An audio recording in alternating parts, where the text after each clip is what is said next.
Welcome back to GSMC's Down by Contact Sports Podcast. I'm your host, Jeremy Lapidus.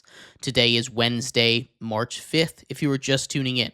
We just finished going over what the perfect offseason might look like for the Detroit Lions. In this segment, we turn our attention to baseball. With the baseball season just about 3 weeks away from opening day, we talk about what the season might look like for the Chicago White Sox. But before we do, remember, if you would like to be an even bigger part of the show than you already are, all you need to do is go to gsmcpodcast.net. Or if you're on YouTube, you can use that super chat feature.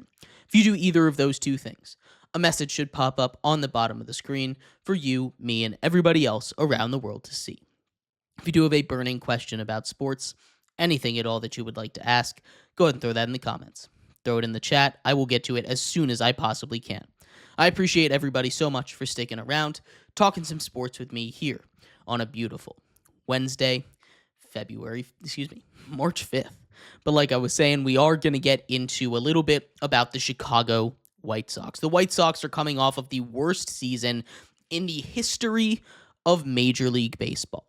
They went 41 and 121, obviously last in the AL Central, and of course, they missed the playoffs. Again, I cannot stress to you guys enough, they had the worst record in the history of baseball, and there's a case that they got worse this offseason. Let's see first who they lost before we look at who they added. They lost their top starting pitcher, Garrett Crochet. Garrett Crochet is a guy that they were able to get a lot back for in a trade with the Red Sox, but none of it was going to help now. They got Wikelman Gonzalez, Kyle Teal, Chase Meardroth, and Braden Montgomery. All of these guys are not expected to be up on the opening day roster. A couple of them aren't even going to be up on the 40-man roster. They also made a couple of minor trades. They moved off of Aaron Combs for Tyler Gilbert and Yokir Fajardo for Cam Boozer. But really, the big losses came in free agency, right? They lose Mike Soroka, who came over to the Nationals. They lose Chris Flexen. They lose Yohan Moncada. They lose Aniel De Los Santos. They lose Gavin Sheets and Nicky Lopez, as well as the guys that they traded away at the trade deadline, like an Eric Fetty, who had a pretty good season for them last year.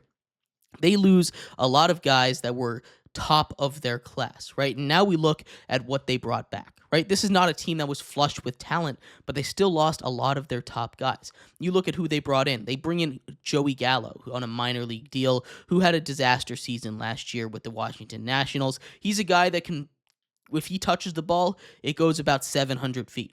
He also misses the ball way too often. He's a guy that can play gold glove level defense if you give him the right spot, but he's not a guy that you want to be in your everyday lineup as someone you're depending on.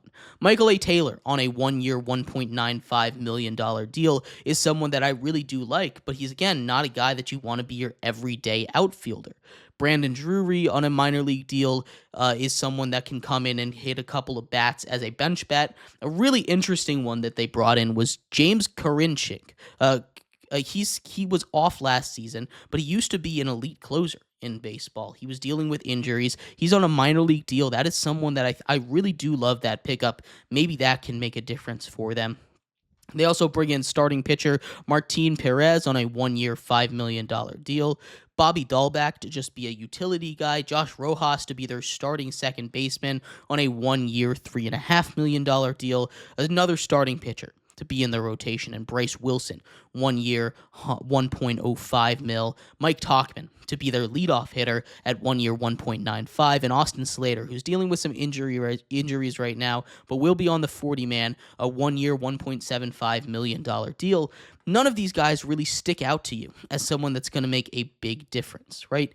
And then we look at their lineup right now, right? They have Mike Tauchman, who we talked about leading off in right field. Luis Robert Jr., who could have a breakout season, but him on his own, not going to be enough. You've got Andrew Vaughn at first base. That is not what you want hitting third. Josh Rojas or Brandon Drury at second, depending on the lefty or righty. Lennon Sosa at DH, one of their guys that could come up and maybe make a bit of noise. Joey Gallo or Michael A. Taylor in left field. Miguel Vargas playing third. You've got Colston Montgomery, a guy coming up from the minor leagues who if he's able to show why he was a top 100 prospect, maybe he can be something. And at catcher, Corey Lee. You also have a couple injuries. We talked about Austin Slater. Andrew Benintendi is dealing with injuries, but neither of those guys, again, really move the needle. And then we look at the rotation, right? This lineup, not very good. It's going to rely on a couple young guys hitting their stride in their rookie seasons. Colston Montgomery, Corey Lee. We're talking about Joey Gallo with a resurgent season. Miguel Vargas with a resurgent season. Lennon Sosa needs to step up. A lot of these guys, they're just big question marks, and you can't really rely on. But in the rotation, it's just not much better. Martin Perez, who they picked up for $5 million, is going to be their number one starter, and he's not someone you want to be up there. The rest of it, as you can imagine, not very good. Jonathan Cannon, number 2, Davis Martin, Sean Burke, and Bryce Wilson. That is an ugly rotation. Again, this is a team that won 41 games last year, and while they weren't sitting on their hands and doing nothing, they didn't do enough for me to be totally convinced that they're going to be completely better, right? Injuries, Kai Bush and Jesse Schlottens, they're not going to come in and make a big difference. The bullpen with Justin Anderson as your closer is just a mess. The rest of those guys, Frazier Ellard, Gus Varland, Cam Boozer, Jordan Leisure, Tyler Gilbert, Penn Murphy, and Shane Smith, none of these guys are going to make a big difference. There's not even trade bait that you can get at the deadline, really, with a lot of these guys. At least last year, they had a guy like Garrett Crochet or an Eric Fetty that really stepped up that they were able to get some stuff for. This line for their over-under is set at 53.5. That is saying they're going to win 12 to 13 more games than they won last year. And I just can't see that with this roster. I think the under is absolutely going to happen. Do I think that it is for sure going to be worse than 41 games? That's going to be the question. We are once again on worst team in baseball history watch.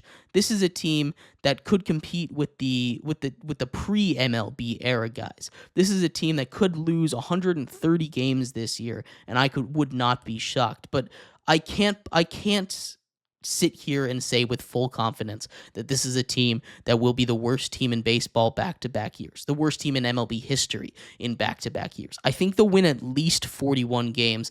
I have them sitting anywhere from 40 to 46 this year.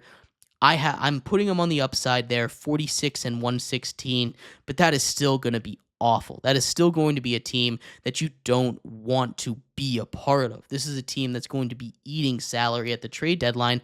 And again, the big issue, they don't really have a guy that I'm looking at other than Luis Robert, that I think is going to fetch too much at the deadline. And even Robert isn't a guarantee to fetch too much at the deadline. He's a guy that's been up and down throughout his career, and he could have a breakout season again, or a resurgent season, I should say. But that doesn't mean they're going to get too much out of the rest of this lineup. And I can't with good faith look at this and say they're going to be much better. They're a lock for the bottom of the AL Central. Everyone else really has a shot at that division, not the White Sox. If they do anything that looks like competing, I will be shocked. I have them losing 116 games this year, being the worst team in baseball, competing with themselves for a record they set last year, and I think there's a good chance they could break it. But I'd love to hear your thoughts. Do you think the White Sox do it again? And thank you, everybody, so much for tuning in to today's episode of GSMC's Down by Contact Sports Podcast.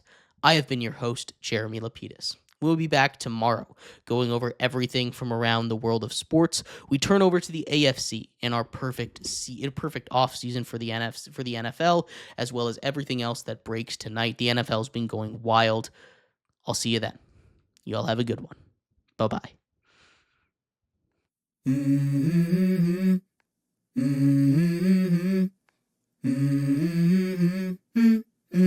Let's go. I wake up to a little bit of drool on my pillow, feel like it's gonna be a bad day. Yeah, I'm tired of shit, and the coffee ain't hit yet, damn, ain't that great. I don't wanna go to